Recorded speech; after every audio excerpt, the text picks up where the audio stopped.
few weeks ago, I built the joiner's chest. It's a traditional carpenter's tool chest based off of one that I found in my parents' barn. You can build the whole thing from white pine, and there's no joinery, just nails and screws. You can buy everything you need at Home Depot and build the whole thing in a weekend. And we have a great set of plans to make the build more approachable. But after you've built the chest, then you have to get all your tools in there, and that's not easy. When you're trying to fit all your woodworking tools in, well, even a big chest can start to seem pretty small. And even if you stick with traditional solutions, there are so many ways to fit your tools into a chest. With all of these options, it's easy to get confused. So I am going to show you how I fit my tools into my chest, but I'm also going to give you 5 big ideas for fitting your tools, because we don't have the same toolkit. And instead of just showing you what I did, I'm going to teach you how to think about fitting your tools into a chest, so anybody can do it. Idea number 1, big and fragile tools go first. By big, I mostly mean hand planes. They're just going to sit on the bottom of the chest, so that's pretty easy. The joiner's chest holds 4 bench planes, which is more than I really need. But the bigger problem is back saws. We all have them. They're awkwardly shaped and very easy to damage. I suggest you build a saw holder, like the one in this old chest. It's just as simple as it looks, but this traditional style really keeps your saws safe. You can make it out of construction 2x6. Dress your stock flat and straight while it's still long, and trim off about an inch of width. You can rip it, but I used a draw knife. Cut off about 10 inches and then cut it in half. Then I used the old tape and glue trick to stick the halves together. Cut yourself a shallow angle on the top edge. Don't worry, this will make way more sense in just a second. And then lay out 3 lines and saw them with a handsaw. Our back saws are going to sit in these kerfs, but using a larger saw helps keep the kerfs loose, so the saws slide in and out more easily. Once you split the blocks apart, you need to hold them in place. So I'm going to plane up some thin scraps of hardwood and set them into my 2 blocks. These supports hold the blocks steady and give us a way to attach the saw holder to the inside of the chest. I only used 2 back saws, but I made the holder for 3 because I might add another saw in the future. I think this back saw holder is the only thing I'm making in the whole video that you might want plans for. Well, good news, we have plans. We did a single page, full color sheet, and we're making those plans free for everybody. We'll put a link to those down in the description, or you can go to rexkrueger.com. And that brings us right along to big idea number 2, tradition plus creativity. Looking at old tool chests can get confusing because there's so many different ways to store each individual tool, but old-time craftsmen were pretty consistent about some things, like storing hand saws on the chest lid. Saws are kind of fragile and they take up a lot of space, and you can't store a lot of stuff on the underside of the lid anyway. It's really the perfect solution, so let's not reinvent the wheel. I get a lot of grief for using this cheap-looking Baco saw, but it cross-cuts smoothly, it's resharpenable, and it costs $30. So I'm gonna keep using it. Whatever saw you're fitting, the process is the same. Trace the inside of the handle onto a block of wood that's a tiny bit thicker than the handle. Cut the shape out with a turning saw or a coping saw, and then rasp that shape until it fits inside the handle. Trace your finished saw holder onto a scrap of thin ply, then cut that out and screw it to the holder. This is called a toggle. When the saw is in place, you just rotate it to grab the saw handle. Now, you also have to hold the toe of your saw, so I traced mine onto this scrap of maple, broke up the wood with some chopping cuts, and chipped out the waste with a chisel and router. I love the neat look of the finished piece, but it took forever. So when I did my rip saw, I just put a scrap of pine on the toe of the saw, traced it, and chiseled a little relief on the underside. This simpler holder is totally traditional, works great, and is a lot easier to make. So that's tradition, but you're also going to need some creativity. A lot of tools have changed shape over the years, and there just aren't a lot of traditional solutions to copy. For instance, my plow plane is one of the modern metal ones. It's smaller than a wooden plow, but it's a very awkward shape that's tough to store. Luckily, I figured out a good solution years ago. Just press the metal arms of your plow into a block of hardwood and tap them with something soft. Drill where you've marked and screw the block to the bottom of your chest. You'll need to flip the fence around to make the plow a little smaller, but the arms drop straight into the holder, and the plow doesn't take up much space. And I had to be just as creative to get my hewing hatchet into the chest. Lots of woodworkers don't even use one, but it's a daily tool for me. I ended up tracing the slope of the head onto some pine and making an angled holder where the hatchet would wedge itself in place. Gravity keeps the head snug in the holder, and I left one side long so it could support the hatchet handle. Once the holder is screwed to the front of the chest, the hatchet drops straight in. I can't get a third back saw into that holder now, but I'd rather have two saws and an axe anyway. Once you've got all those big tools settled, the chest starts to look a little cramped, and you might get worried that there isn't enough space to fit everything. But most of the tools I have left to fit are pretty small, and that's idea number 3. Small spaces are opportunities. The floor of the chest is already pretty crowded, but there's a lot of space on the walls, and I have a lot of small tools. Mostly, I found it easiest to hang tools with simple L-shaped holders made out of wood. Find a long stick of oak or ash and cut a half lap on one end. Drill the mounting holes, rip down the middle, and wait to cut these pieces off the board until they're nearly done. Screw them to the side of the chest, and now my router plane drops right into the space over my plow. The front of my till can also hold a spoke shave. I chose a wooden one to save a little weight. And my favorite draw knife can sit right over my jointer.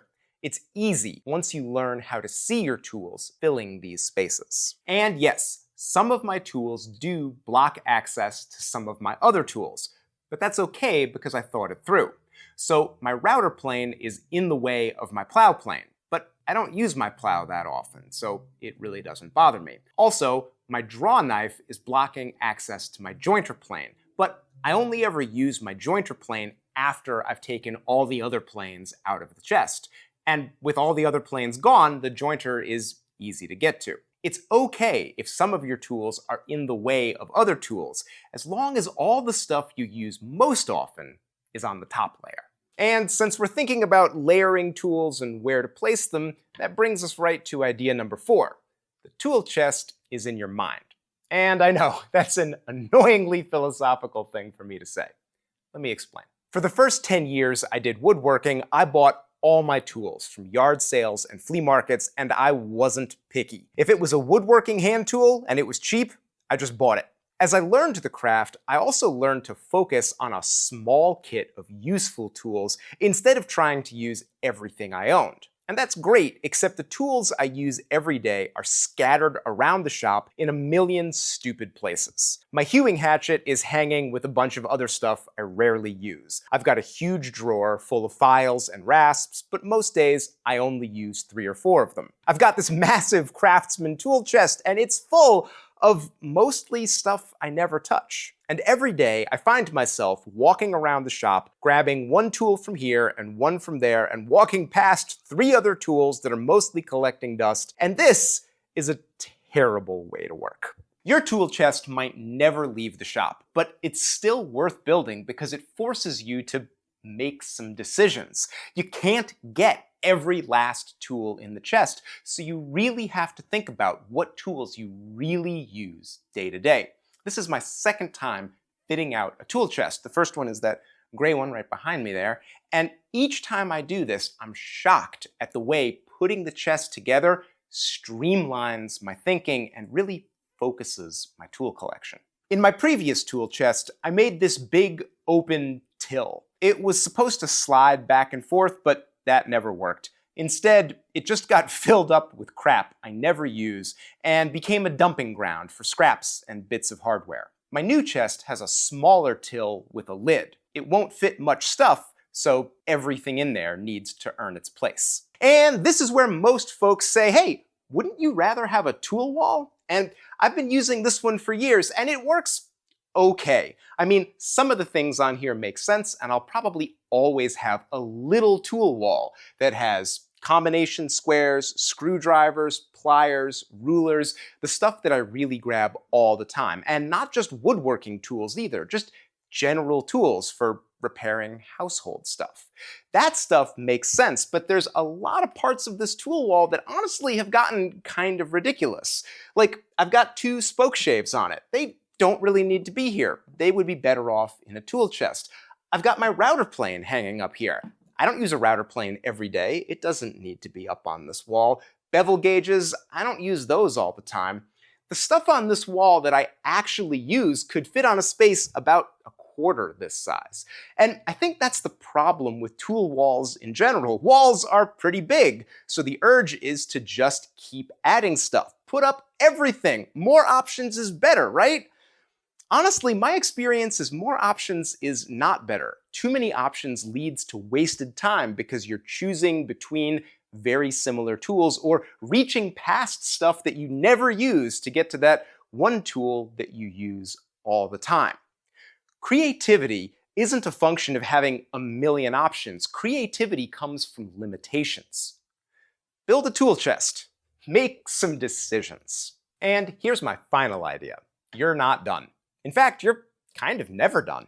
First, fitting out your tool chest just takes forever. Building custom holders and fittings makes your chest efficient and keeps your tools safe, but each one is its own little project. You have to figure out the design, start building it, and sort of test it halfway through the build. And then something is going to be wrong, so you have to fix that or just start over, which takes more time. This chisel holder isn't very complicated, but I spent a whole afternoon messing around with it. The finished product is worth the time, but it took a lot of time. And your tool chest is sort of never done because it's kind of a moving target. If your woodwork is changing and progressing, your toolkit is going to change too. You're going to outgrow some tools and realize you don't need them anymore, or you're going to get into something new and that brings a new tool along. All of a sudden, you've got to get a new thing into the tool chest. The other thing is fitting out the tool chest is a big project. I've been working on it all week and I'm not done. I'm not even as done as I wanted to be for the end of this video, but I'm up against a deadline. The video needs to come out. So there's a couple things I still need. I don't have any marking gauges in this chest. I need at least 2. 3 would be better. I can see some places I can get them in. I need an awl. That's not going to be too bad. I'm really just going to drill a hole someplace and stick it in there. I need drill bits. I need at least 1 sharpening stone. The main thing is you have to kind of cut yourself a break on this stuff because building the chest is a big project, but fitting it is just as big, and you have to give yourself time. Oh, paint. You really need to paint the chest. This is white pine. It's not very durable, and primer and paint will make a big difference in how it looks and how long it lasts. The old one was knocked together very quickly, but it was painted, and now it's 80 years old and still looks pretty good. This one's not gonna look good 80 years from now if I don't finish it. And I think paint would look better than just polyurethane. The last reason you should put a tool chest together, it's a little hard to explain, but when you build a chest and put all the tools in it, and then you open the lid and see everything, it gives me a feeling that's hard to talk about. It's almost like I'm looking in the mirror. These tools are sort of me in a weird way. They tell my whole story in the craft of woodworking. It's a surprisingly powerful sensation that you would never get from having your tools scattered around the shop. You have to put them all together in one place, and then you suddenly get a snapshot of yourself. And each individual tool in here, it has its own little story. Like, here's my smoothing plane, for instance, a Stanley Sweetheart number 4 that was just sitting in my parents' basement for decades. They don't even know where it came from. My dad just handed it to me one day when I started woodworking, and it's my favorite hand plane. And boy, I own a lot of hand planes. My hewing hatchet. This came from the Hershey Antique Auto Show and Flea Market, where I used to get so many of my tools. It was $5, terrible condition, needed a handle. The restoration was half the fun, honestly. Oh, speaking of the Hershey show, That's where my router plane came from. This was at the show one year, and the guy had $75 on it, and I offered him $35 because it was the last day, and I figured he hadn't had much interest. And he was like, sure, $35 is great. I don't even know what that thing is. So I got a good deal on a really useful tool. Oh, my draw knife. This is made by my buddy Tracy at Bastion Head Woodworks. We'll link to his YouTube channel down below. He custom makes these, welds them together out of high carbon and mild steel, makes his own handles. An innovative, really useful design. My favorite draw knife. Oh, and one more thing. My joiner's mallet. This is the Compass Rose Advanced Joiner's Mallet Kit. And I get a special feeling looking at this because when I started woodworking as a hobby, I never in a million years thought that I would have my own little tool company. And not only does that company exist, but we also make a mallet kit that's so good, it's the one I actually want in my tool chest. I can have any mallet I want, but I like ours. I do get like a special feeling thinking that. And any of these tools that you make yourself, they're going to give you that feeling when you see them, but also just the ones that you've found at flea markets and yard sales, the ones that you've lovingly restored, the ones that you chased down or you've got a great story behind. Putting them all in one place, it gives you a feeling that's, it's hard to describe, even though I'm trying very hard to describe it. If you want to build a chest like this, you might want to pick up the plans. They are long, super detailed, metric and imperial, and very affordable.